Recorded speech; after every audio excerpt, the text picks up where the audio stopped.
Bryce Gowdy took his life days before he was to enroll at Georgia Tech on a football scholarship. Suicide rates are soaring among black youth. A 17-year-old Florida high school football star died by suicide on Monday, days before he was to enroll at Georgia Tech on an athletics scholarship. The death of Bryce Gowdy rocked his family and the local sports world. It also highlighted the rising suicide rates among black youth and the difficulties they often face in getting help. Bryce died on December 30 shortly after 4 a.m. in Deerfield Beach, about 17 miles north of Fort Lauderdale. The medical examiner's office ruled the death as suicide. In addition to his talents at football, his uncle, Thomas Gowdy, said Bryce had planned on studying engineering. He called his nephew a borderline genius. Bryce's uncle said his nephew had been under a lot of pressure and taking care of his mother and younger siblings. His mother, Shiban Winnell, said in a since-deleted Facebook Live video that Bryce had been struggling and became paranoid in the days before he died. The family had fallen upon financial hardship and was dealing with homelessness. Homeless youth are at a greater risk of emotional distress and suicide attempts than their peers, said a 2018 study published by the American Academy of Pediatrics. But suicide rates are up for all youth. From 2007 to 2017, the suicide rate for adolescents and young adults between the ages of 10 and 24 rose 56%, according to the Centers for Disease Control and Prevention.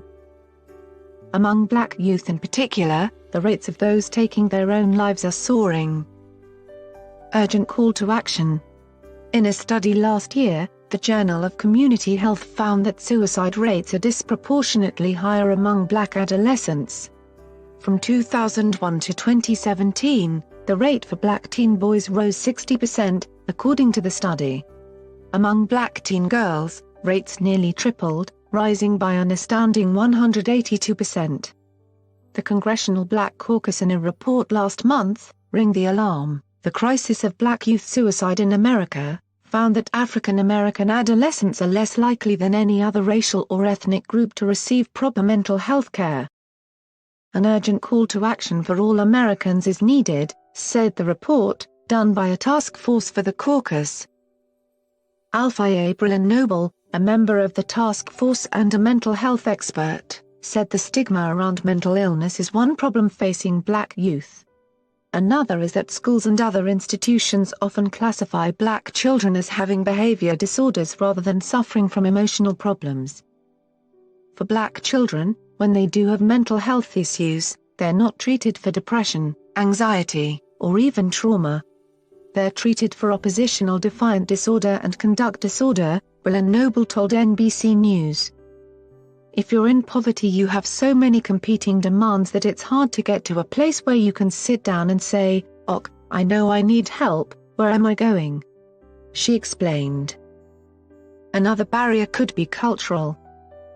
T.K. Blackman, a suicide survivor, told NBC News she began struggling with suicidal thoughts when she was 12 and in the midst of her depression was told to speak in tongues for 20 minutes to get better.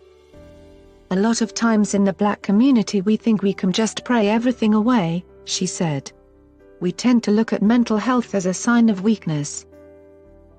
Blackman is now 29 and has started a mental health media and communications company, Fireflies Unite. Changing the narrative. Blackman believes the narrative about mental health needs to change. Just like you go to your primary care physician for your annual checkup, how about having a mental wellness check-in? "I think it's changing the narrative in the black community that therapy means I'm crazy or I have an issue. Therapy can also mean, I'm being proactive in making sure that I'm okay," she said.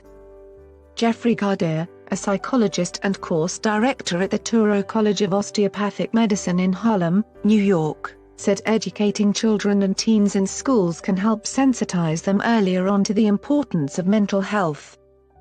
Teaching youth about the values of developing a healthy lifestyle is also crucial, Gardere said, as well as raising awareness about the resources that are available, such as Crisis Text Line and Mental Health First Aid, which offers classes on how to recognize mental illness and substance use disorders.